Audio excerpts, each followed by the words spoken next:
ನೀನು ಹೇಳ್ದಂಗೆ ಏನೂ ಆಗಲ್ಲ ಅಂದವ್ರಿಗೆ ಈ ಶೋನ ತೆಗೆದು ಮಗದ ಮೇಲೆ ಎಸಿಬೇಕು. Hey guys, welcome back to the channel. So finally ಇವತ್ತಿನ ಮನಿ ಇನ್ ದ ಬ್ಯಾಂಕ್ ಕೂಡ ಮುಗ್ದಿದೆ ಅಂಡ್ ಲಿಟ್ರಲಿ ಗೈಸ್ ಶೋ ಮಾತ್ರ ಸಖತ್ತಾಗಿತ್ತು. ನಾನಂತೂ ತುಂಬಾ ಎಂಜಾಯ್ ಮಾಡಿದೆ. ಶೋ ಅಲ್ಲಿ ಏನೇನಾಯ್ತು ಅಂತ ಸಂಪೂರ್ಣ ಮಾಹಿತಿನ ತಿಳಿಸ್ಕೊಡ್ತೀನಿ. ವಿಡಿಯೋನು ಕೂಡ ತುಂಬಾ ಇಂಟ್ರೆಸ್ಟಿಂಗ್ ಆಗಿರುತ್ತೆ. ಬನ್ನಿ ವಿಡಿಯೋನ ಶುರು ಮಾಡೋಣ. ಶೋನ ಓಪನಿಂಗ್ ಅಲ್ಲಿ ನಮಗೆ men's money in the bank ladder match ನೋಡೋದಕ್ಕೆ ಸಿಗುತ್ತೆ. Carmelo, Andrade, Chad Gable, Jey Uso, Drew McIntyre and LA Knight ಅವರ ನಡುವೆ. ಇನ್ನ ಈ ಒಂದು ಮ್ಯಾಚ್ ಕಡೆ ಬರೋದಾದ್ರೆ ಅದ್ಭುತವಾದ ಮೂಮೆಂಟ್ಸ್ ಗಳು ಕೂಡ ನಮಗೆ ಈ ಒಂದು ಮ್ಯಾಚ್ ಅಲ್ಲಿ ನೋಡೋದಕ್ಕೆ ಸಿಗುತ್ತೆ. ಬಟ್ ಇನ್ನು ಕೂಡ ಈ ಒಂದು ಮ್ಯಾಚ್ ಅಲ್ಲಿ ಮೂಮೆಂಟ್ಸ್ ಗಳು ಇದ್ದಿದ್ರೆ ಚೆನ್ನಾಗಿರೋದು ಅನ್ನೋದು ನನ್ನ ಅಭಿಪ್ರಾಯ. ಅಷ್ಟೊಂದೇನು ಜಾಸ್ತಿ ಹೆವಿ ಕೇಯೋಟಿಕ್ ಮೂಮೆಂಟ್ಸ್ ಗಳು ಈ ಒಂದು ಮ್ಯಾಚ್ ಅಲ್ಲಿ ನೋಡೋದಕ್ಕೆ ಸಿಗೋದಿಲ್ಲ. ಒಂದು ಟೈಮ್ ಅಲ್ಲಿ ನಮ್ಮ LA ನೈಟ್ ಹಾಗೆ ಜೇ ಊಸೋ ಅವರು ಸೇರ್ಕೊಂಡು ಡ್ರೂ ಮ್ಯಾಕೆಂಟೈರ್ ಅವರ ಮೇಲೆ ಅಟ್ಯಾಕ್ ಮಾಡ್ತಾರೆ. ಅದು ಕೂಡ ಚೆನ್ನಾಗಿತ್ತು ಅಂತಾನೆ ಹೇಳ್ಬಹುದು. ಅಂಡ್ ನಮ್ಮ LA ನೈಟ್ ಹಾಗೆ ಜೇ ಊಸೋ ಅವರು ಹತ್ತಿರಬೇಕಾದ್ರೆ ಲ್ಯಾಡರ್ ನ ತೊಳ್ಳಿ ಅವರಿಬ್ಬರನ್ನು ಕೂಡ ಬೀಳಿಸಲಾಗುತ್ತೆ. ಅದು ಕೂಡ ಚೆನ್ನಾಗಿತ್ತು. ಅಂಡ್ ನಮ್ಮ LA ನೈಟ್ ಅವರು ನೆಕ್ ಬ್ರೇಕರ್ ಕೂಡ ಕನೆಕ್ಟ್ ಮಾಡ್ತಾರೆ ಲ್ಯಾಡರ್ ಮೇಲೆ. ಅದು ಕೂಡ ಉದ್ದುದ್ದ ನಿಂತಿರುತ್ತೆ. ಅಂಡ್ ಅದು ಕೂಡ ತುಂಬಾನೇ ಬ್ರೂಟಲ್ ಸ್ಪಾಟ್ ಆಗಿತ್ತು. ಅಂಡ್ ಈ ಒಂದು ಮ್ಯಾಚ್ ಅಲ್ಲಿ ಒಂದೆರಡು ಅದ್ಭುತವಾದ ಮೂಮೆಂಟ್ಸ್ ಗಳು ನನಗೆ ತುಂಬಾನೇ ಇಷ್ಟ ಆಗುತ್ತೆ. ಅದರಲ್ಲಿ ಮೊದಲನೇದು ನಮ್ಮ ಆಂಡ್ರಾದೆ ಹಾಗೆ ಕಾರ್ಮೆಲೋ ಅವರು ಲ್ಯಾಡರ್ ಮೇಲೆ ಹತ್ತಿರ್ತಾರೆ. ಕೆಳಗಡೆಯಿಂದ ನಮ್ಮ LA ನೈಟ್ ಅವರು ಬಂದ್ಬಿಟ್ಟು ಆಂಡ್ರಾದೆ ಅವ್ರನ್ನ ತೊಳ್ತಾರೆ. ಅಂಡ್ ನಮ್ಮ ಆಂಡ್ರಾದೆ ಅವರು ಹಂಗೆ ಕಾರ್ಮೆಲೋ ಅವರಿಗೆ ಸನ್ಸೆಟ್ ಫ್ಲಿಪ್ ಪವರ್ ಬಾಂಬ್ ನ ಕನೆಕ್ಟ್ ಮಾಡ್ತಾರೆ ಇನ್ನ ಒಂದು ಲ್ಯಾಡರ್ ಮೇಲೆ. ಸೊ ಆ ಒಂದು ಮೂವ್ ಇದೆಯಲ್ಲ, ನಿಜವಾಗ್ಲೂ ಪರ್ಫೆಕ್ಟ್ ಆಗಿ ಎಕ್ಸಿಕ್ಯೂಷನ್ ಆಯ್ತು ಅಂತಾನೆ ಹೇಳ್ಬಹುದು. ನನಗಂತೂ ತುಂಬಾನೇ ಇಷ್ಟ ಆಯ್ತು. ಇದಾದ್ಮೇಲೆ ನಮ್ಮ ಚಾರ್ಡ್ ಗೇಬಲ್ ಅವರು LA ನೈಟ್ ಅವರಿಗೆ ಬೇಲಿ ಸೂಪ್ಲೆಕ್ಸ್ ನ ಕನೆಕ್ಟ್ ಮಾಡ್ತಾರೆ ರಿಂಗ್ ಹೊರಗಡೆ ಇರ್ತಕ್ಕಂತಹ ಲ್ಯಾಡರ್ ಗೆ. ಅದು ಕೂಡ ಪರ್ಫೆಕ್ಟ್ ಆಗಿತ್ತು. ಅಂಡ್ ಅದನ್ನು ಕೂಡ ನಮ್ಮ ಚಾರ್ಡ್ ಗೇಬಲ್ ಆಗಿ LA ನೈಟ್ ಅವರು ಸಖತ್ತಾಗಿ ಎಕ್ಸಿಕ್ಯೂಟ್ ಮಾಡಿದ್ರು ಅಂತಾನೆ ಹೇಳ್ಬಹುದು. ಅಂಡ್ ಇದಾದ್ಮೇಲೆ ನಮ್ಮ ಚಾರ್ಡ್ ಗೇಬಲ್ ಅವರು ಲ್ಯಾಡರ್ ಮೇಲೆ ಹತ್ತಿರ್ತಾರೆ. ಅಂಡ್ ಸಡನ್ ಆಗಿ ನಮ್ಮ ಜೇ ಊಸೋ ಅವರು ಬಂದ್ಬಿಟ್ಟು ಆ ಒಂದು ಲ್ಯಾಡರ್ ನೇ ತೆಗೆದು ಬಿಡ್ತಾರೆ. ಅಂಡ್ ನಮ್ಮ ಚಾರ್ಡ್ ಗೇಬಲ್ ಅವರು ಮೇಲ್ಗಡೆ ಬ್ರೀಫ್ ಕೇಸ್ ನ ಇಟ್ಕೊಂಡು ನ್ಯಾತಾಡ್ತಾ ಇರ್ತಾರೆ. ಅಂಡ್ ಅಲ್ಲಿಂದ ಕೆಳಗಡೆ ಬೀಳ್ತಾರೆ. ಲಿಟರಲಿ ಆ ಒಂದು ದೃಶ್ಯನೂ ಕೂಡ ನೋಡೋದಕ್ಕೆ ಚೆನ್ನಾಗಿತ್ತು. ಅಂಡ್ ನಮ್ಮ ಜೇ ಊಸೋ ಅವರು ಚಾರ್ಡ್ ಗೇಬಲ್ ಅವರಿಗೆ ಒಂದು ಸ್ಪಿಯರ್ ಕನೆಕ್ಟ್ ಮಾಡ್ತಾರೆ. ಲ್ಯಾಡರ್ ನ ಹಾಕೊಂಡು ಲ್ಯಾಡರ್ ಮೇಲೆ ಹತ್ತಿ ಇನ್ನೇನು ಮನಿ ಇನ್ ದ ಬ್ಯಾಂಕ್ ನ ತಗೋಬೇಕು ಅಷ್ಟೊತ್ತಿಗೆ ನಮ್ಮ ಡ್ರೂ ಮ್ಯಾಕೆಂಟೈರ್ ಅವರು ಬಂದು ಇನ್ನ ಒಂದು ಲ್ಯಾಡರ್ ಇಂದ ಜೇ ಊಸೋ ಅವ್ರನ್ನ ಕೆಡುತ್ತಾರೆ ಅಂತಾನೆ ಹೇಳ್ಬಹುದು. ಅಂಡ್ ನಮ್ಮ ಡ್ರೂ ಮ್ಯಾಕೆಂಟೈರ್ ಅವರು ಹಂಗೆ ಲ್ಯಾಡರ್ ನ ಹತ್ತಿ ಮನಿ ಇನ್ ದ ಬ್ಯಾಂಕ್ ನ ಗೆದ್ಕೊಂಡಿದ್ದಾರೆ. ಸೊ ಈ ಬಾರಿ men's money in the bank winner ನಮ್ಮ ಡ್ರೂ ಮ್ಯಾಕೆಂಟೈರ್ ಅವರು ಆಗಿದ್ದಾರೆ. ಓವರ್ ಆಲ್ ಮ್ಯಾಚ್ ಡಿಸೆಂಟ್ ಆಗಿತ್ತು. ಇನ್ನು ಕೂಡ ಅದ್ಭುತವಾದ ಮೂಮೆಂಟ್ಸ್ ಗಳು ಇದ್ದಿದ್ರೆ ಚೆನ್ನಾಗಿರೋದು. ಇದಾದ್ಮೇಲೆ ನಮಗೆ ಇಂಟರ್ಕಾಂಟಿನೆಂಟಲ್ ಚಾಂಪಿಯನ್ಶಿಪ್ ಗೆ ಬ್ರಾನ್ ಬ್ರೇಕರ್ ಹಾಗೆ ಸ್ಯಾಮಿ ಝೈನ್ ಅವರ ನಡುವೆ ಒಂದು ಸಿಂಗಲ್ಸ್ ಮ್ಯಾಚ್ ನೋಡೋದಕ್ಕೆ ಸಿಗುತ್ತೆ. ಲಿಟ್ರಲಿ ಗೈಸ್ ಇಡೀ ಶೋ ಅಲ್ಲಿ ನನಗೆ ತುಂಬಾ ಡಿಸಪಾಯಿಂಟ್ ಆದಂತಹ ಮ್ಯಾಚ್ ಈ ಮ್ಯಾಚ್ ಅಂತಾನೆ ಹೇಳ್ಬಹುದು. ಲಿಟ್ರಲಿ ಎಂಡಿಂಗ್ ಕೂಡ ನನಗೆ ಚೂರು ಡಿಸಪಾಯಿಂಟ್ ಆಯ್ತು. ಅದ್ರ ಬಗ್ಗೆ ಆಮೇಲೆ ಮಾತಾಡೋಣ. ಈ ಒಂದು ಮ್ಯಾಚ್ ಕಡೆ ಬರೋದಾದ್ರೆ ಮ್ಯಾಚ್ ಡಿಸೆಂಟ್ ಆಗಿ ಸಾಕ್ತಾ ಇರುತ್ತೆ ಅಂತಾನೆ ಹೇಳ್ಬಹುದು. ನಮ್ಮ ಬ್ರಾನ್ ಬ್ರೇಕರ್ ಅವರು ತುಂಬಾನೇ ಡಾಮಿನೆಂಟ್ ಮಾಡ್ತಾ ಇರ್ತಾರೆ ನಮ್ಮ ಸ್ಯಾಮಿ ಝೈನ್ ಅವ್ರನ್ನ. ಸ್ಯಾಮಿ ಝೈನ್ ಅವರ ಹೋಮ್ ಗ್ರೌಂಡ್ ಅಲ್ಲಿ ನಮ್ಮ ಬ್ರಾನ್ ಬ್ರೇಕರ್ ಅವ್ರಿಗೂ ಕೂಡ ಕ್ರೌಡ್ ಚಿಯರ್ ಮಾಡ್ತಾ ಇರುತ್ತೆ. ಅದನ್ನ ನೋಡಿ ನನಗಂತೂ ತುಂಬಾನೇ ಖುಷಿ ಆಯ್ತು. ನಮ್ಮ ಬ್ರಾನ್ ಬ್ರೇಕರ್ ಅವರ ಜಂಪ್ ಇದೆಯಲ್ಲ ಈ ಕಡೆ ಸೈಡ್ ಇಂದ ಆ ಕಡೆ ಟೇಬಲ್ಗೆ, ಅನೌನ್ಸರ್ ಟೇಬಲ್ಗೆ, ಅದು ಕೂಡ ಚೆನ್ನಾಗಿತ್ತು ಅಂತಾನೆ ಹೇಳ್ಬಹುದು. ಇನ್ನ ಈ ಒಂದು ಮ್ಯಾಚ್ ಅಲ್ಲಿ ಬೇಜಾರಾಗಿದ್ದೇನಪ್ಪ ಅಂದ್ರೆ ಒಂದು ಕೂಡ ಸ್ಪಿಯರ್ ನೋಡೋದಕ್ಕೆ ಸಿಗ್ಲಿಲ್ಲ. ನಾನೇನಾದ್ರೂ ಮಿಸ್ ಮಾಡ್ಕೊಂಡು ಅಥವಾ ಈ ಒಂದು ಮ್ಯಾಚ್ ಅಲ್ಲಿ ಬ್ರಾನ್ ಬ್ರೇಕರ್ ಅವರು ಸ್ಪಿಯರ್ ಹಾಕಿದ್ರು ನನಗಂತೂ ಅರ್ಥ ಆಗ್ಲಿಲ್ಲ. ಬಟ್ ಒಂದು ಕೂಡ ಈ ಒಂದು ಮ್ಯಾಚ್ ಅಲ್ಲಿ ಸ್ಪಿಯರ್ ನೋಡೋದಕ್ಕೆ ಸಿಗ್ಲಿಲ್ಲ. ಸ್ಪಿಯರ್ ಹಾಕೋದಕ್ಕೆ ಬಂದಾಗೆಲ್ಲದು ಕೂಡ ನಮ್ಮ ಸ್ಯಾಮಿ ಝೈನ್ ಅವರು ಅದನ್ನ ಹೊಡೆಯೋದ್ರ ಮುಖಾಂತರ ಕೌಂಟರ್ ಅಟ್ಯಾಕ್ ಮಾಡ್ತಾ ಇದ್ರು ಅಂತಾನೆ ಹೇಳ್ಬಹುದು. ಇನ್ನ ಈ ಒಂದು ಮ್ಯಾಚ್ ನ ಎಂಡಿಂಗ್ ಕಡೆ ಬರೋದಾದ್ರೆ ನಮ್ಮ ಬ್ರಾನ್ ಬ್ರೇಕರ್ ಅವರು ಸ್ಪಿಯರ್ ಹಾಕೋದಕ್ಕೆ ಬರ್ತಾ ಇರ್ತಾರೆ. ಅದನ್ನ ಕೌಂಟರ್ ಮಾಡಿ ನಮ್ಮ ಸ್ಯಾಮಿ ಝೈನ್ ಅವರು ಹಲವಾ ಕಿಕ್ ನ ಹಾಕಿ ಬ್ರಾನ್ ಬ್ರೇಕರ್ ಅವ್ರನ್ನ ಕ್ಲೀನ್ ಪಿನ್ ಮಾಡಿ ಈ ಒಂದು ಮ್ಯಾಚ್ ಅಲ್ಲಿ ತಮ್ಮ ಇಂಟರ್ಕಾಂಟಿನೆಂಟಲ್ ಚಾಂಪಿಯನ್ಶಿಪ್ ನ ರಿಟೈನ್ ಮಾಡ್ಕೊಂಡಿದ್ದಾರೆ.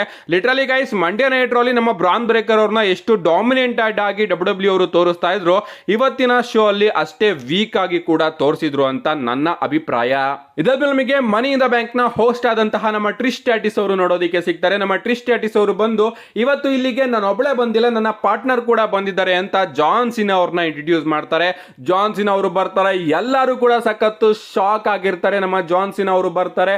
ಬಂದ್ ಕೂಡಲೇ ಒಂದು ಶಾಕಿಂಗ್ ಸುದ್ದಿನ ಅನೌನ್ಸ್ ಮಾಡ್ತಾರೆ, ನಾನು ರಿಟೈರ್ಡ್ ಆಗ್ತಾ ಇದ್ದೀನಿ ಅಂತ. ಈ ಒಂದು ವಿಚಾರದಲ್ಲಿ ನನ್ನ ರಿಯಾಕ್ಷನ್ ವಿಡಿಯೋನು ಕೂಡ ಅಪ್ಲೋಡ್ ಮಾಡಿದ್ದೀನಿ, ಹೋಗಿ ನೋಡಿಲ್ಲ ಅಂದ್ರೆ ಖಂಡಿತವಾಗ್ಲೂ ನೋಡಿ. ಬಟ್ ನಮ್ಮ ಜಾನ್ ಸಿನಾ ಅವರು ಹೇಳ್ತಾರೆ, ನಾನು ಮುಂದಿನ ವರ್ಷ ಮೊದಲ ಮಂಡ್ಯ ನೈಟ್ ರಾಗೆ ಬರ್ತೀನಿ, ರಾಯಲ್ ರಂಬಲ್ಗೆ ಬರ್ತೀನಿ, ಎಲಿಮಿನೇಷನ್ ಚೇಂಬರ್ಗೆ ಬರ್ತೀನಿ, ಹಾಗೆ ರಸ್ಸಲ್ ಮೇನಿಯಾಗೂ ಕೂಡ ಬರ್ತೀನಿ ಅಂತ ನಮ್ಮ ಜಾನ್ ಸಿನಾ ಅವರು ಹೇಳಿದ್ದಾರೆ. ಇಷ್ಟೇ ಅಲ್ಲ ಗಾಯ್ಸ್, ಇದಾದ್ಮೇಲೆ ನನಗಂತೂ ತುಂಬಾನೇ ಬೇಜಾರಾಗಿತ್ತು. But money in the bank ನ ಪ್ರೆಸ್ ಕಾನ್ಫರೆನ್ಸ್ ಅಲ್ಲಿ ನಮ್ಮ ಜಾನ್ ಸಿನಾ ಅವರು ಕೆಲವೊಂದಷ್ಟು ಒಳ್ಳೆ ಗುಡ್ ವಿಚಾರನ್ನು ಕೂಡ ಹೇಳಿದ್ದಾರೆ. ಅದೇನು ಅಂತ ನೆಕ್ಸ್ಟ್ ವಿಡಿಯೋದಲ್ಲಿ ತಿಳಿಸ್ಕೊಡ್ತೀನಿ. ಸದ್ಯಕ್ಕೆ ಇವತ್ತು ಶೋ ಅಲ್ಲಿ ನಮಗೆ ಜಾನ್ ಸಿನಾ ಅವರು ಕೂಡ ನೋಡೋದಕ್ಕೆ ಸಿಕ್ಕಿದ್ರು. ಇದಾದ್ಮೇಲೆ ನಮಗೆ ವರ್ಲ್ಡ್ ಹೆವಿವೇಟ್ ಚಾಂಪಿಯನ್ಶಿಪ್ ಗೆ ಸೆತ್ ರೋಲೆನ್ಸ್ ಹಾಗೆ ಡೇಮಿಯನ್ ಪ್ರೀಸ್ಟ್ ಅವರ ನಡುವೆ ಒಂದು ಸಿಂಗಲ್ಸ್ ಮ್ಯಾಚ್ ನೋಡೋದಕ್ಕೆ ಸಿಗುತ್ತೆ. ಲಿಟ್ರಲಿ ಗೈಸ್, ಇವತ್ತಿನ ಮನಿ ಇನ್ ದ ಬ್ಯಾಂಕ್ ನ ಹೈಲೈಟ್ಸ್ ಅಂತಾನೆ ಹೇಳ್ಬೋದು ಈ ಒಂದು ಚಾಂಪಿಯನ್ಶಿಪ್ ಮ್ಯಾಚ್. ಆ ರೀತಿ ಡಬ್ಲ್ಯೂ ಅವರು ಈ ಒಂದು ಮ್ಯಾಚ್ ನ ಬುಕ್ ಮಾಡಿದ್ರು ಅಂತಾನೆ ಹೇಳ್ಬೋದು. ಒಂದು ಬಾಚ್ ಕೂಡ ಈ ಒಂದು ಮ್ಯಾಚ್ ಅಲ್ಲಿ ನಮಗೆ ನೋಡೋದಕ್ಕೆ ಸಿಗುತ್ತೆ. ಓವರಾಲ್ ಈ ಒಂದು ಮ್ಯಾಚ್ ಕಡೆ ಬರೋದಾದ್ರೆ ನನಗಂತೂ ತುಂಬಾನೇ ಇಷ್ಟ ಆಯ್ತು ಈ ಒಂದು ಮ್ಯಾಚ್. ನಮ್ಮ ಸೆತ್ ರೋಲೆನ್ಸ್ ಅವರು ಬೇಗ ಮ್ಯಾಚ್ ನ ಫಿನಿಶ್ ಮಾಡೋದಕ್ಕೆ ಟ್ರೈ ಮಾಡ್ತಾ ಇರ್ತಾರೆ. ಅಷ್ಟೇ ಬೇಗನೆ ಈ ಒಂದು ಮ್ಯಾಚ್ ಪೇಸ್ ನು ಕೂಡ ಇಟ್ಕೊಳ್ಳುತ್ತೆ ಅಂತಾನೆ ಹೇಳ್ಬಹುದು. ಕೌಂಟರ್ ಮೇಲೆ ಕೌಂಟರ್ ಅಟ್ಯಾಕ್ಸ್ ಗಳು ಈ ಒಂದು ಮ್ಯಾಚ್ ಅಲ್ಲಿ ನಮಗೆ ನೋಡೋದಕ್ಕೆ ಸಿಗುತ್ತೆ. ಪೆಡಿಗ್ರಿ ಹಾಕೋದಕ್ಕೆ ಹೋಗ್ತಾ ಇರ್ತಾರೆ, 450 ಫ್ಲಾಶ್ ಹಾಕೋದಕ್ಕೂ ಕೂಡ ಹೋಗ್ತಾ ಇರ್ತಾರೆ. ಲಿಟ್ರಲಿ ಗೈಸ್, ಈ ಒಂದು ಮ್ಯಾಚ್ ಮಾತ್ರ ಸಖತ್ತಾಗಿತ್ತು. ಈ ರೀತಿ ಬುಕ್ ಮಾಡಿದ್ರಿಂದನೇ ಈ ಒಂದು ಮ್ಯಾಚ್ ಅಲ್ಲಿ ನಮಗೆ ಆ ಒಂದು ಬೋರಿಂಗ್ನೆಸ್ ಅನ್ನೋದು ನೋಡೋದಕ್ಕೆ ಸಿಗೋದಿಲ್ಲ. ಇನ್ನ ಈ ಒಂದು ಮ್ಯಾಚ್ ಅಲ್ಲಿ ನಮ್ಮ ಸೆತ್ ರೋಲೆನ್ಸ್ ಅವರು ಡೇಮಿಯನ್ ಪ್ರೀಸ್ಟ್ ಅವರಿಗೆ ಫಾಲ್ಕನ್ ಏರೋನ ಕನೆಕ್ಟ್ ಮಾಡಿರ್ತಾರೆ. ರೆಫ್ರಿ ಕೂಡ ಪಿನ್ ಮಾಡ್ತಾರೆ. 1, 2 ಅಂತ ಪಿನ್ ಮಾಡಿ ಮೂರನೇದು ಕೂಡ ಹೊಡಿಬೇಕಾಗಿರುತ್ತೆ. ಬಟ್ ರೆಫ್ರಿನೇ ಸುಮ್ಮನಾಗ್ಬಿಡ್ತಾನೆ. ಸೆತ್ ರೋಲೆನ್ಸ್ ಎಲ್ಲರೂ ಕೂಡ ಸಖತ್ತು ಶಾಕ್ ಅಲ್ಲಿ ನೋಡ್ತಾ ಇರ್ತಾರೆ, ಏನಾಯ್ತು ಗುರು ಅಂತ. ಅಂಡ್ ಅಲ್ಲಿ ಒಂದು ಬಾಚ್ ಆಗಿರುತ್ತೆ ಅಂತಾನೆ ಹೇಳ್ಬಹುದು. ಆ ಜಾಗದಲ್ಲಿ ಏನ್ ಆಗ್ಬೇಕಾಗಿತ್ತು ಅಂತ ನಾನು ನೆಕ್ಸ್ಟ್ ವಿಡಿಯೋದಲ್ಲಿ ತಿಳಿಸ್ಕೊಡ್ತೀನಿ.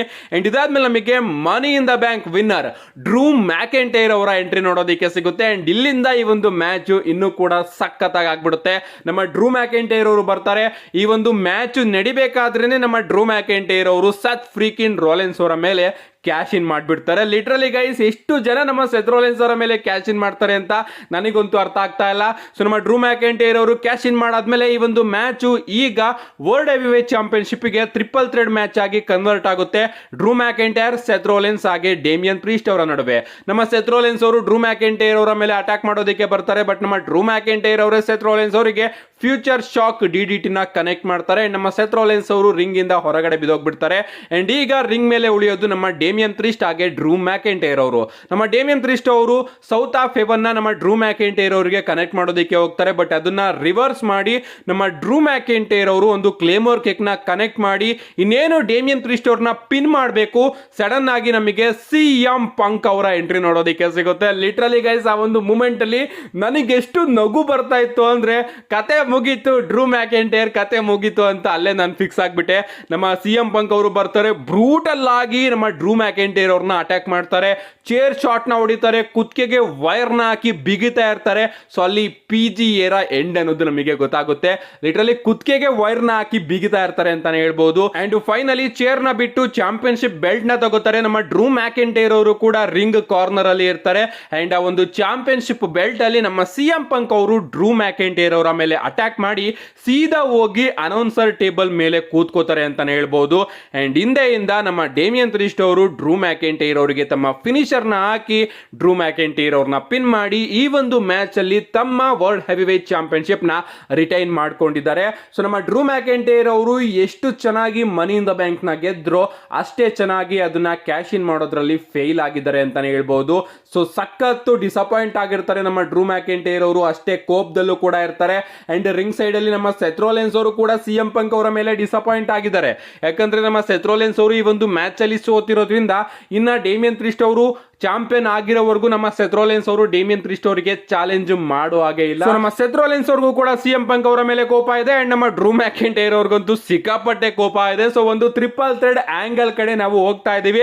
ನೋಡೋಣ ಗೈಸ್ ಏನಾಗುತ್ತೆ ಅಂತ. Over all money in the bank ನ ಬೆಸ್ಟ್ ಮ್ಯಾಚ್ ಅಂದ್ರೆ ಇದೆ ಅಂತಾನೆ ಹೇಳ್ಬಹುದು. ಇದಾದ್ಮೇಲೆ ನಮಗೆ women's money in the bank ladder match ನೋಡೋದಕ್ಕೆ ಸಿಗುತ್ತೆ. ನಾನು ಅನ್ಕೊಂಡೆ ಈ ಒಂದು women's money in the bank ladder match ನ ಯಾಕೆ ಇಷ್ಟೊಂದು ಲೇಟ್ ಆಗಿ ಇಡ್ತಾ ಇದ್ದಾರೆ ಅಂತ. ಬಟ್ ಅದಾದ್ಮೇಲೆ ಗೊತ್ತಾಯ್ತು, ಓಕೆ ಗುರು, ಇದನ್ನ ಲೇಟ್ ಆಗಲ್ಲ, ಮೈನ್ ಇವೆಂಟ್ ಅಲ್ಲಿ ಇಟ್ಟಿದ್ರು ಕೂಡ ನಾವು ನೋಡಬಹುದಾಗಿತ್ತು ಅಂತ. Literally guys, men's money in the bank ladder match ಗೆ ಹೋಲಿಸ್ಕೊಂಡ್ರೆ ಇದು ಅದರ 10% ಚೆನ್ನಾಗಿತ್ತು ಅಂತಾನೆ ಹೇಳ್ಬಹುದು. ಯಾಕಂದ್ರೆ ತುಂಬಾನೇ ಮೂಮೆಂಟ್ಸ್ ಗಳು ಈ ಒಂದು ಮ್ಯಾಚ್ ಅಲ್ಲಿ ನಮಗೆ ನೋಡೋದಕ್ಕೆ ಸಿಗ್ತಾ ಇತ್ತು. ಅಂಡ್ ವಿಮೆನ್ಸ್ ಕೈಯಲ್ಲಿ ಈ ರೀತಿ ಡೆಡ್ಲಿ ಮೂವ್ಸ್ ಗಳನ್ನ ಮಾಡಿಸಿದ್ರಲ್ಲ, ಅದನ್ನ ನೋಡಿ ನನಗಂತೂ ಸಖತ್ತು ಶಾಕ್ ಆಗ್ತಾ ಇದೆ. ಅಷ್ಟೊಂದು ಮೂಮೆಂಟ್ಸ್ ಗಳು ನಮಗೆ ಈ ಒಂದು ಮ್ಯಾಚ್ ಅಲ್ಲಿ ನೋಡೋದಕ್ಕೆ ಸಿಗ್ತಾ ಇರುತ್ತೆ.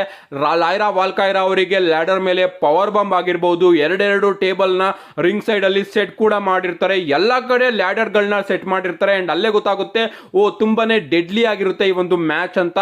ಅಂಡ್ ನಮ್ಮ ಇಯೋಸ್ಕೈ ಅವರಿಗಂತೂ ಆಡ್ಸ್ ಆಫ್ ಮಾಡ್ಲೇಬೇಕು. ಎಂತ ಡೆಡ್ಲಿ ಡೆಡ್ಲಿಯೆಸ್ಟ್ ಮೂವ್ನ ಪರ್ಫಾರ್ಮ್ ಮಾಡಿದ್ದಾರೆ ಅಂದ್ರೆ ಲಿಟ್ರಲಿ ಗೈಸ್ ಲ್ಯಾಡರ್ ಮೇಲಿಂದ ಪಾಯಲ್ ಡ್ರೈವರ್ ನ ಕನೆಕ್ಟ್ ಮಾಡ್ತಾರೆ, ಅದು ಕೂಡ ಇನ್ನೊಂದು ಲ್ಯಾಡರ್ ಮೇಲೆ. ಆ ಒಂದು ಟೈಮ್ ಅಲ್ಲಿ ನಮ್ಮ ಮೈಕಲ್ ಕೋಲ್ ಅಂತೂ ಡಾಕ್ಟರ್ನ ಕರೀರಿ ಅಂತ ಕಿರ್ಚಾಡ್ತಾ ಇರ್ತಾರೆ, ಆ ರೀತಿ ಇತ್ತು ಅಂತಾನೆ ಹೇಳ್ಬೋದು. ಆ ಒಂದು ಪವರ್ ಬಂಪ್ ಆಗ್ತಾಗ ನಮ್ಮ ಯುಎಸ್ ಕೈ ಅವ್ರಿಗೂ ಕೂಡ ಏಟಾಯ್ತು ಅನ್ಸುತ್ತೆ, ಒಂದು ರೀತಿ ಅವರು ಹಂಗೆ ಇಟ್ಕೊಬಿಡ್ತಾರೆ ಬಾಡಿನ. ಸೊ ಅದೆಲ್ಲದು ಕೂಡ ಸಖತ್ತಾಗಿತ್ತು ಅಂತಾನೆ ಹೇಳ್ಬೋದು. ಅಂಡ್ ಇದಾದ್ಮೇಲೆ ಫೈನಲಿ ನಮ್ಮ ಚೆಲ್ಸಿಯಾ ಗ್ರೀನ್ ಅವರು ಇನ್ನೇನು women's money in the bank ನ ಗೆದ್ರು ಅನ್ನೋ ಅಷ್ಟೊತ್ತಿಗೆ ಸಡನ್ ಆಗಿ ನಮಗೆ ಸ್ಟಿಫನಿ ಸ್ಟಾರ್ಟನ್ ಅವರ ಎಂಟ್ರಿ ನೋಡೋದಕ್ಕೆ ಸಿಗುತ್ತೆ. ಅವರು ಚೆಲ್ಸಿಯಾ ಗ್ರೀನ್ ಅವರು ಹತ್ತಿರ್ತಕ್ಕಂತಹ ಲ್ಯಾಡರ್ ನೆ ತೊಳ್ತಾರೆ. ಅಂಡ್ ನಮ್ಮ ಚೆಲ್ಸಿಯಾ ಗ್ರೀನ್ ಅವರು ಲ್ಯಾಡರ್ ಮೇಲಿಂದ ರಿಂಗು ಹೊರಗಡೆ ಸೆಟ್ ಆಗಿರ್ತಕ್ಕಂತಹ ಟೇಬಲ್ ಮೇಲೆ ಬಿದ್ದೋಗ್ಬಿಡ್ತಾರೆ. ಸೊ ಅದು ಕೂಡ ಡೆಡ್ಲಿಯೆಸ್ಟ್ ಮೂವ್ ಅಂತಾನೆ ಹೇಳ್ಬಹುದು. ಅಂಡ್ ಹಿಂಗೆ ಆರಾಮಾಗಿ ನಮ್ಮ ಸ್ಟಿಫನಿ ಸ್ಟಾರ್ಟನ್ ಅವರು ಹೋಗಿ ಮನಿ ಇನ್ ದ ಬ್ಯಾಂಕ್ ನ ಗೆದ್ಕೋತಾರೆ ಅಂತಾನೆ ಹೇಳ್ಬಹುದು. ಏನೇ ಆಗ್ಲಿ ಗೈಸ್, ಈ ಒಂದು ಮ್ಯಾಚ್ ಮಾತ್ರ ಸಖತ್ತಾಗಿತ್ತು. ನೋಡಿಲ್ಲ ಅಂದ್ರೆ ಖಂಡಿತವಾಗ್ಲೂ ಹೋಗಿ ನೋಡಿ. ಮೂಮೆಂಟ್ಸ್ ಗಳಂತೂ ಅದ್ಭುತವಾಗಿತ್ತು. ನನಗೆ ಒಂದೊಂದು ಮೂಮೆಂಟ್ಸ್ ಗಳೇ ಮರ್ತೋಗಿದಾವೆ, ಆ ರೀತಿ ಇತ್ತು ಅಂತಾನೆ ಹೇಳ್ಬಹುದು. ವಿಮೆನ್ಸ್ ಕೈಯಲ್ಲಿ ಈ ರೀತಿ ಡೆಡ್ಲಿ ಅಟೆಂಪ್ಟ್ಸ್ ಗಳನ್ನ ಮಾಡಿಸಿದ್ರಲ್ಲ, ಅವರಿಗಂತೂ ಆಡ್ಸ್ ಆಫ್ ಹೊಡಿಲೇಬೇಕು. ಆ men's money in the bank ಅಲ್ಲೇ ಇಷ್ಟೊಂದು ನಮಗೆ ಡೆಡ್ಲಿ ಮೂವ್ಸ್ ಗಳು ಹಾಗೆ ಮೂಮೆಂಟ್ಸ್ ಗಳು ನೋಡೋದಕ್ಕೆ ಸಿಗಲಿಲ್ಲ. But women's money in the bank match ಮಾತ್ರ ಸಖತ್ತಾಗಿತ್ತು. ನನ್ನ ಫೇವರೇಟ್ ಮ್ಯಾಚ್ ಕೂಡ ಆಗೋಯ್ತು. ಇದಾದ್ಮೇಲೆ ನಮಗೆ ಶೋನ ಮೈನ್ ಇವೆಂಟ್ ನೋಡೋದಕ್ಕೆ ಸಿಗುತ್ತೆ. ಒಂದು 6 man tag team match. Randy Orton, Kevin Owens, Cody Rhodes versus Tama Tonga, Solo Sikoa ಹಾಗೆ ಜಾಕೋಬ್ ಫಾಟ್ ಅವರ ನಡುವೆ. ರಿಂಗ್ ಸೈಡ್ ಅಲ್ಲಿ ನಮ್ಮ ಟೊಂಗಾ ಲೋವಾ ಅವರು ಕೂಡ ಇರ್ತಾರೆ ಅಂತಾನೆ ಹೇಳ್ಬಹುದು. ಇನ್ನ ಈ ಒಂದು ಮ್ಯಾಚ್ ಕಡೆ ಬರೋದಾದ್ರೆ ಲಿಟ್ರಲಿ ಗೈಸ್, ನಮ್ಮ ಕೆವಿನ್ ಓಯನ್ಸ್ ಅವರು ಬ್ಲಡ್ ಲೈನ್ ನ ಎಲ್ಲಾ ಮೆಂಬರ್ಸ್ ಗಳನ್ನು ಕೂಡ ಸರ್ರಾಗಿ ಬ್ಲಡ್ ಲೈನ್ ಸೈಡ್ ಅಲ್ಲಿ ನಮ್ಮ ಜಾಕೋಬ್ ಫಾಟ್ ಅವರು ಅಂತೂ ಯಾವ ಟೈಮ್ ಅಲ್ಲಿ ಎಲ್ಲೆಲ್ಲಿಂದ ಹಾರ್ಕೊಂಡು ಬರ್ತಾ ಇದಾರೆ ಅಂತ ನನಗಂತೂ ಅರ್ಥ ಆಗ್ತಾ ಇಲ್ಲ. ಯಾವ್ಯಾವ್ದೋ ಟೈಮ್ ಅಲ್ಲಿ ಹಾರ್ಕೊಂಡು ಬರ್ತಾ ಇದಾರೆ, ಸೂಪರ್ ಕಿಕ್ ಗಳನ್ನ ಹೊಡಿತಾ ಇದ್ದಾರೆ. ಲಿಟ್ರಲಿ ಆ ಮನುಷ್ಯ ಅಷ್ಟು ಹೈಟು ಅಷ್ಟು ಭಾರ ಇಟ್ಕೊಂಡು ಕೂಡ ಸೂಪರ್ ಕಿಕ್ ಹಾಗೆ ಫ್ರಾಕ್ ಫ್ಲಾಶ್ ಗಳನ್ನ ಹೊಡಿತಾ ಇದಾರಲ್ಲ, ಅದಕ್ಕೆ ಆಡ್ಸ್ ಅಪ್ ನ ತಿಳಿಸಲೇಬೇಕು ಅಂತಾನೆ ಹೇಳ್ಬಹುದು. ಮ್ಯಾಚ್ ಚೆನ್ನಾಗಿತ್ತು. ದಿಸ್ ಈಸ್ ಆಸಮ್ ಅನ್ನೋ ಒಂದು ಚಾನ್ಸ್ ಗಳು ಕೂಡ ಈ ಒಂದು ಮ್ಯಾಚ್ ಅಲ್ಲಿ ನಮಗೆ ನೋಡೋದಕ್ಕೆ ಸಿಗ್ತಾ ಇತ್ತು. ಬಟ್ ಮೈನ್ ಇವೆಂಟ್ ಅಲ್ಲಿ ಯಾಕೆ ಹಾಕಿದ್ರು ಅಂತ ನನಗೆ ಅರ್ಥ ಆಗ್ಲಿಲ್ಲ. ಚಾಂಪಿಯನ್ ಪಿನ್ ಆಗ್ತಾರೆ ಅಂತ ಮೈನ್ ಇವೆಂಟ್ ಅಲ್ಲಿ ಹಾಕಿದ್ರು ಅಂತ ಅನ್ಕೋತೀನಿ. ಇದಕ್ಕಿಂತ ವರ್ಲ್ಡ್ ಹೆವಿವೇಟ್ ಚಾಂಪಿಯನ್ಶಿಪ್ ಮ್ಯಾಚ್ ಇತ್ತಲ್ಲ, ಅದನ್ನೇ ಹಾಕಿದಿದ್ರೆ ಚೆನ್ನಾಗಿರೋದು ನನ್ನ ಪ್ರಕಾರ. ಈ ಒಂದು ಟ್ಯಾಗ್ ಟೀಮ್ ಮ್ಯಾಚ್ ನ ಹಾಕಿ ಎಲ್ಲೋ ಒಂದು ಕಡೆ money in the bank premium live event ನ ಫೀಲಿಂಗು ಸ್ವಲ್ಪ ಹಾಳಾಯ್ತು ಅನ್ನೋದು ನನ್ನ ಅನಿಸಿಕೆ. ನಿಮಗೆ ಯಾವ ಮ್ಯಾಚು ಮೈನ್ ಇವೆಂಟ್ ಅಲ್ಲಿ ಇದ್ದಿದ್ರೆ ಚೆನ್ನಾಗಿರೋದು? ನಿಮ್ಮ ಅನಿಸಿಕೆನ ಕಮೆಂಟ್ ಮಾಡಿ. ನಮ್ಮ ಕೆವಿನ್ ಓಯನ್ಸ್ ಅವರಂತೂ ಎಂಡಿಂಗ್ ಅಲ್ಲಿ ಸಿಕ್ಕಾಪಟ್ಟೆ ರುಚಿಗೆದ್ದು ಪ್ರೈಮ್ ದೊಡ್ಡ ಬಾಟಲ್ನೆಲ್ಲ ಬ್ಲಡ್ ಲೈನ್ ಮೆಂಬರ್ಸ್ ಗಳ ಮೇಲೆ ಆಗ್ತಾ ಇದಾರೆ ಅಂತಾನೆ ಹೇಳ್ಬಹುದು. ಅಂಡ್ ಈ ಒಂದು ಮ್ಯಾಚ್ ಅಲ್ಲಿ ಎರಡೆರಡು ಬಾರಿ ರೆಫ್ರಿಗೆ ಏಟ್ ಆಗ್ಬಿಡುತ್ತೆ. ಒಂದು ಬಾರಿ ನಮ್ಮ ಜಾಕೋಬ್ ಫಾಟ್ ಅವರು ಬಂದು ಅಟ್ಯಾಕ್ ಮಾಡೋದಕ್ಕೆ ಹೋಗ್ತಾ ಇರ್ತಾರೆ, ಬಟ್ ಅವರೆಲ್ಲರೂ ಕೂಡ ಸೈಡಿಗೆ ಹೋಗಿ ರೆಫ್ರಿ ಸಿಗಾಕೋಬಿಡ್ತಾರೆ. ಅಂಡ್ ರೆಫ್ರಿ ಸ್ಟೀಲ್ ಸ್ಟೆಪ್ ಮಧ್ಯೆ ಸ್ಯಾಂಡ್ವಿಚ್ ಆಗ್ತಾರೆ ಅಂತಾನೆ ಹೇಳ್ಬಹುದು. ಸೊ ಚೆನ್ನಾಗಿತ್ತು ಅದು ಕೂಡ.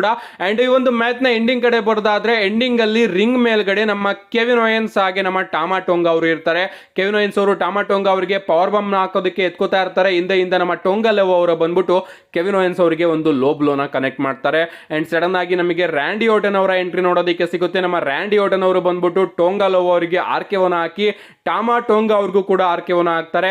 ಅಂಡ್ ಹಿಂದೆ ನಮಗೆ ಸೋಲೋ ಸಿಕೋವಾ ಅವರ ಎಂಟ್ರಿ ನೋಡೋದಕ್ಕೆ ಸಿಗುತ್ತೆ. ನಮ್ಮ ಸೋಲೋ ಸಿಕೋವಾ ಅವರು ಬಂದು ರ್ಯಾಂಡಿ ಓಟನ್ ಅವರಿಗೆ ಒಂದು ಸುಮೋವನ್ ಸ್ಪೈಕ್ ನ ಕನೆಕ್ಟ್ ಮಾಡ್ತಾರೆ. ಅಂಡ್ ಫೈನಲಿ ನಮ್ಮ ಕೋಡಿ ರೋಡ್ಸ್ ಅವರ ಎಂಟ್ರಿ ನೋಡೋದಕ್ಕೆ ಸಿಗುತ್ತೆ. ಅಂಡ್ ನಮ್ಮ ಕೋಡಿ ರೋಡ್ಸ್ ಅವರು ನಮ್ಮ ಸೋಲೋ ಸಿಕೋವಾ ಅವರಿಗೆ ಕ್ರಾಸ್ ರೋಡ್ ನ ಕನೆಕ್ಟ್ ಮಾಡ್ತಾರೆ. ಒಂದು ಕ್ರಾಸ್ ರೋಡ್ ನ ಕನೆಕ್ಟ್ ಮಾಡ್ತಾರೆ, 2 ಕ್ರಾಸ್ ರೋಡ್ ನ ಕನೆಕ್ಟ್ ಮಾಡ್ತಾರೆ, 3ನೇದು ಕೂಡ ಕನೆಕ್ಟ್ ಮಾಡೋದಕ್ಕೆ ಹೋಗ್ತಾ ಇರ್ತಾರೆ. ಕ್ರಾಸ್ ರೋಡ್ ಪೊಸಿಷನ್ ಅಲ್ಲಿ ಇರ್ತಾರೆ. ಬಟ್ ಹಿಂದೆ ನಮ್ಮ ಜಾಕೋಬ್ ಫಾಟ್ ಅವರು ಬಂದ್ಬಿಟ್ಟು ಅಟ್ಯಾಕ್ ಮಾಡೋದಿಲ್ಲ, ಟಾಪ್ ರೋಪ್ ಮೇಲೆ ಹತ್ತಿ ಉಲ್ಟಾ ನೆಗಿತಾರೆ. ಅದು ಹೆಂಗ್ ನೆಗೆದ್ರು ಅಂದ್ರೆ ನನಗೆ ಇನ್ನೂ ಕೂಡ ಶಾಕ್ ಆಗ್ತಾ ಇದೆ. ಅವ್ರು ಅಲ್ಲೇ ಕ್ರಾಸ್ ರೋಡ್ ನ ಹಾಕೋದಿಕ್ಕೆ ರೆಡಿ ಆಗ್ತಾ ಇದ್ದಾರೆ, ಇವ್ರು ಅದನ್ನ ಬಿಟ್ಬಿಟ್ಟು ಹೋಗಿ ಟಾಪ್ ರೋಪ್ ಮೇಲೆ ಜಂಪ್ ಮಾಡಿ ನೆಗೆದು ಅಟ್ಯಾಕ್ ಮಾಡ್ತಾರೆ. ಸಖತ್ತಾಗಿತ್ತು ಅಂತಾನೆ ಹೇಳ್ಬಹುದು. ಅಂಡ್ ಇದಾದ್ಮೇಲೆ ನಮ್ಮ ಜಾಕೋಬ್ ಫಾಟೋ ಅವರು ಕೋಡಿ ರೋಡ್ಸ್ ಅವರಿಗೆ ಒಂದು DDT ನ ಕನೆಕ್ಟ್ ಮಾಡ್ತಾರೆ. ಅಂಡ್ ನಮ್ಮ ಸೋಲೋ ಸಿಕೋವಾ ಅವರು ಒಂದು ಸುಮೋವನ್ ಸ್ಪೈಕ್ ನ ಕನೆಕ್ಟ್ ಮಾಡಿ ಕೋಡಿ ರೋಡ್ಸ್ ಅವ್ರನ್ನ ಈ ಒಂದು ಮ್ಯಾಚ್ ಅಲ್ಲಿ ನಮ್ಮ ಸೋಲೋ ಸಿಕೋವಾ ಅವರು ಪಿನ್ ಮಾಡಿದ್ದಾರೆ. ಎಸ್, ನಾನು ಹೇಳ್ದಂಗೆ ಕೋಡಿ ರೋಡ್ಸ್ ಅವರೇ ಈ ಒಂದು ಮ್ಯಾಚ್ ಅಲ್ಲಿ ಪಿನ್ ಆಗಿದ್ದಾರೆ. ಅಂಡ್ ಹಿಂಗೆ ಈ ಒಂದು ಮ್ಯಾಚ್ ಅಲ್ಲಿ ಬ್ಲಡ್ ಲೈನ್ ವಿನ್ ಆಗಿದ್ದಾರೆ ಅಂತಾನೆ ಹೇಳ್ಬಹುದು. ಲಿಟರಲಿ ಗೈಸ್, ನಮ್ಮ ಜಾಕೋಬ್ ಫಾಟ್ ಅವರಂತೂ ನನ್ನನ್ನ ತುಂಬಾನೇ ಇಂಪ್ರೆಸ್ ಮಾಡಿದ್ರು. ಅಂಡ್ ಕೋತ್ ಈ ತರ ಎಲ್ಲೆಲ್ಲಿಂದನೋ ನೆಗದ್ ಬರ್ತಾ ಇದ್ರು ಅಂತಾನೆ ಹೇಳ್ಬಹುದು. ಸೊ ಸಖತ್ತಾಗಿತ್ತು. ಓಕೆ, ಬಟ್ ಮೇನ್ ಇವೆಂಟ್ ಅಲ್ಲಿ ವರ್ಲ್ಡ್ ಹೆವಿವೇಟ್ ಚಾಂಪಿಯನ್ಶಿಪ್ ಮ್ಯಾಚ್ ಇದ್ದಿದ್ರೆ ಇನ್ನೂ ಕೂಡ ಚೆನ್ನಾಗಿರೋದು. ನಿಮ್ಗೆ ಅನಿಸ್ತು ಇವತ್ತಿನ ಮನಿ ಇನ್ ದ ಬ್ಯಾಂಕ್? ನಿಮ್ಮ ಅಭಿಪ್ರಾಯನ ಕಮೆಂಟ್ ಮಾಡಿ. ಅಂಡ್ ಇಷ್ಟು ಇವತ್ತಿನ ವಿಡಿಯೋ. ಸಿಗ್ತೀನಿ ನೆಕ್ಸ್ಟ್ ವಿಡಿಯೋದಲ್ಲಿ ಆದಷ್ಟು ಬೇಗ, ಯಾಕಂದ್ರೆ ಅಪ್ಡೇಟ್ಗಳು ಮಾತ್ರ ತುಂಬಾನೇ ಇದಾವೆ.